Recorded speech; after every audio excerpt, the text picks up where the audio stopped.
Hey, what's goody people? Aujourd'hui, le sujet qui m'interpelle, c'est vraiment la vidéo qui est sortie de P. Diddy qui a violemment battu Cassie dans le couloir d'un hôtel en 2016.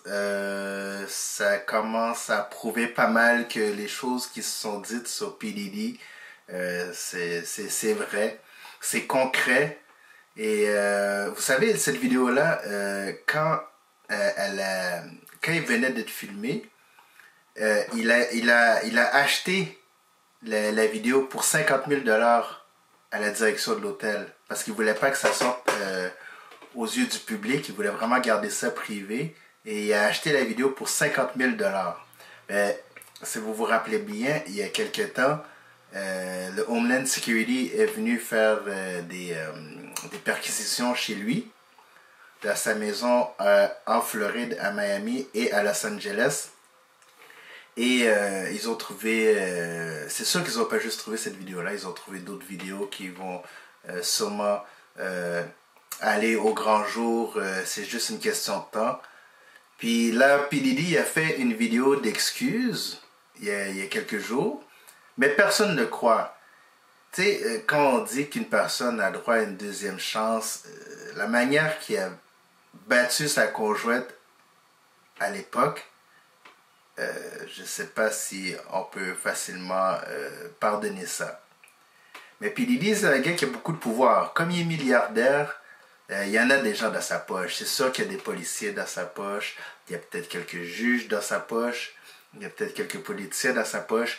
Donc c'est pas quelqu'un qu'on peut emprisonner facilement à cause de ses puissants contacts. T'sais, quand vous êtes milliardaire, des contacts puissants, c'est pas ça qui vous manque. Alors là, avec P. Diddy qui a fait sa vidéo d'excuses, ben, vous savez qu'il est plus désolé parce qu'il s'est fait prendre par les gestes posés. Surtout qu'il ne s'excuse pas directement à Cassie. Et il ne s'excuse pas pour les autres victimes qu'il a faites dans le passé. Donc, toutes les allégations de trafic sexuel, toutes ces ex-conjointes qui a battues, toutes les personnes qui a soit fait assassiner ou qui a failli faire assassiner, il n'y a pas de corde à rendre pour ça. C'est assez désolant comment fonctionne la justice aux États-Unis. Malheureusement, bon, plus vous allez pouvoir, plus vous pouvez acheter les gens. Là, peut-être certaines personnes vont dire, oui, c'est plus facile à dire, vu qu'on n'est pas dans sa situation. Et peut-être que si on était dans cette situation, oui, il y aurait pas mal de chances qu'on prendrait tous les moyens pour se défendre malgré que vous savez qu'intérieurement vous êtes coupable de ces actes.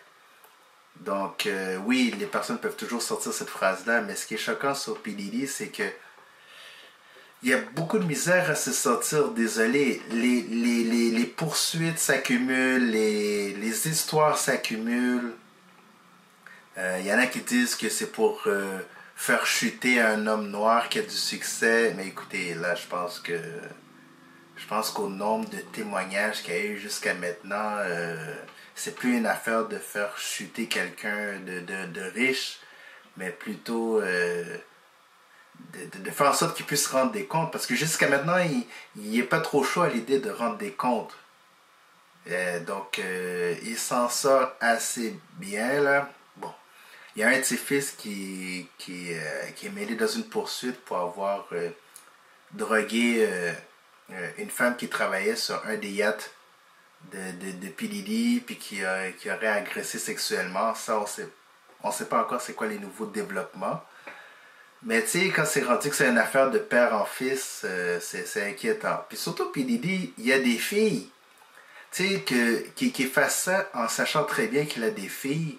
C'est ça que moi, ça fait capoter un peu. Parce que quel exemple ça donne?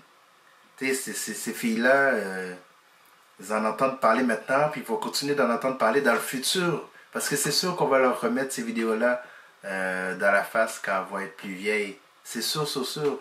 Les gens vont dire comment pouvez-vous défendre un homme comme ça, même si c'est votre père, comment pouvez-vous le défendre comme ça? Donc, les gens vont venir pour les enfants. Ça, c'est inévitable.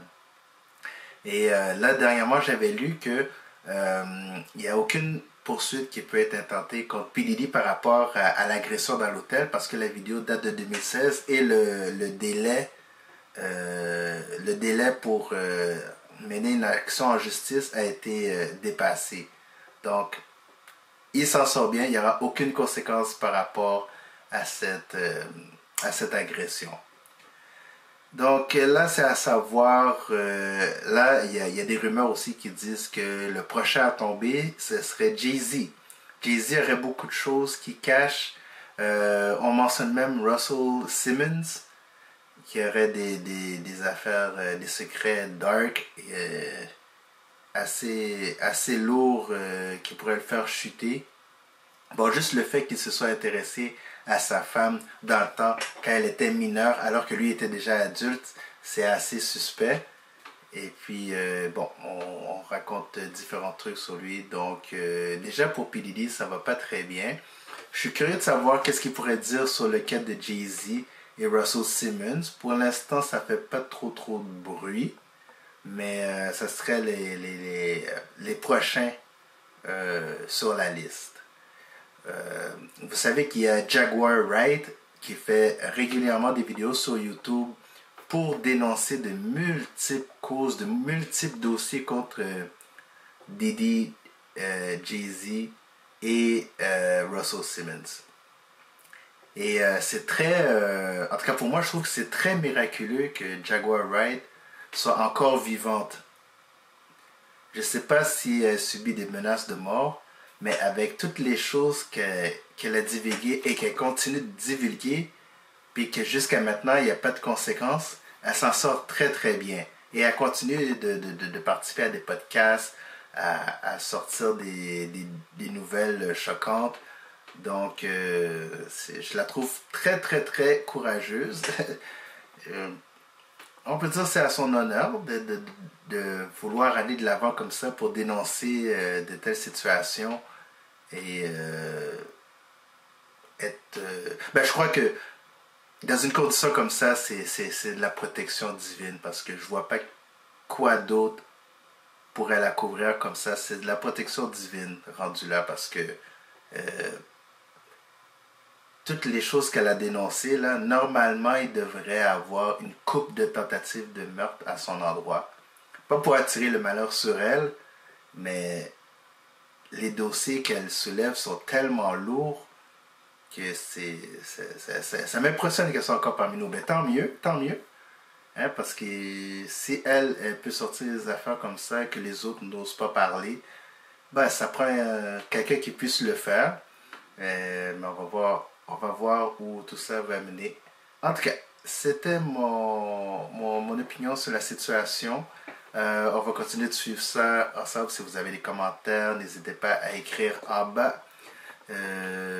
Sur YouTube, vous pouvez me suivre sur YouTube. Vous pouvez me suivre sur TikTok. Vous pouvez me suivre sur Spotify. Pour avoir les informations pour me joindre, c'est au www.ladiscussionmedia.com. Et si jamais vous voulez m'écrire un courriel, c'est ladiscussionmedia@gmail.com. Sur ce, on se verra à un prochain épisode. Peace!